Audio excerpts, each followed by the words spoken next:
ইসলাম ধর্মাবলম্বীদের সিয়াম সাধনার মাস চলছে। অনেক মুসলিম খেলোয়াড় রোজা রেখে খেলতে নামেন। খেলা চলাকালীন একটু বিরতি নিয়ে ছোট্ট পরিসরে ইফতার করে রোজাও ভাঙেন।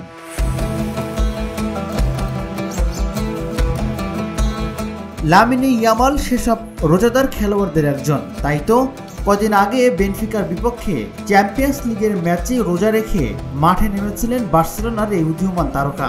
সেদিন দলের দ্বিতীয় গোলটা তিনিই করেন। প্রথম গোলটা করিয়েছিলেন সতীর্থ রাফিনিয়াকে দিয়ে।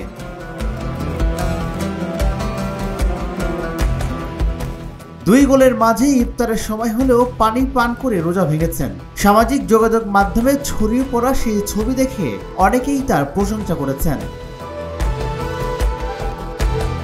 ইয়ামাল এবার স্পেন জাতীয় দলেও রোজার আবহ নিয়ে এসেছেন। স্প্যানিশ ক্রীড়া দৈনিক মার্কা জানিয়েছে, দেশটির জাতীয় দলের হয়ে প্রথম ফুটবলার হিসেবে রোজা রেখে খেলবেন 17 বছর বয়সী এই উইঙ্গার।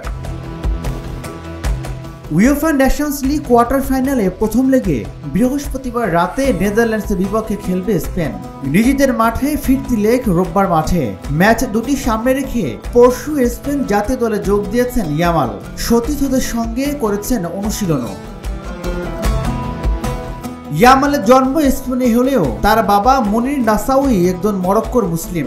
মার্কা তাদের প্রতিবেদনে লিখেছেন, ইয়ামাল তার পৈতৃক পরিবারের সম্মানে মুসলিমদের পবিত্র মাসে রোজা পালনের সিদ্ধান্ত নিয়েছেন। গত বছর ও মার্চের মাঝামাঝি সময়ে রমজান মাস শুরু হয়েছিল। সেই সময় ইয়ামাল স্পেনের হয়ে দুটি ম্যাচ খেললেও রোজা রাখেননি। তবে এবার তার মনে হচ্ছে তিনি রোজা রেখে খেলতে পারবেন।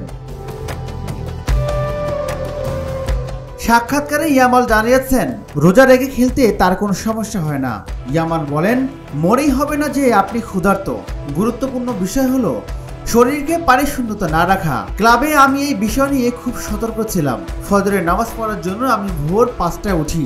এরপর ইলেকট্রোলাইট জাতীয় পানীয় পান করি, যা সারাদিন শরীরকে পানিপূর্ণ রাখবে। যখন ইফতারের সময় হয় আমি চিনি না খাওয়ার চেষ্টা করি। এর পরিবর্তে প্রচুর পানি পান করি, তাই সবকিছু খুব নিয়ন্ত্রণে থাকে। রাজিবুল ইসলাম, ঢাকা জার্নাল।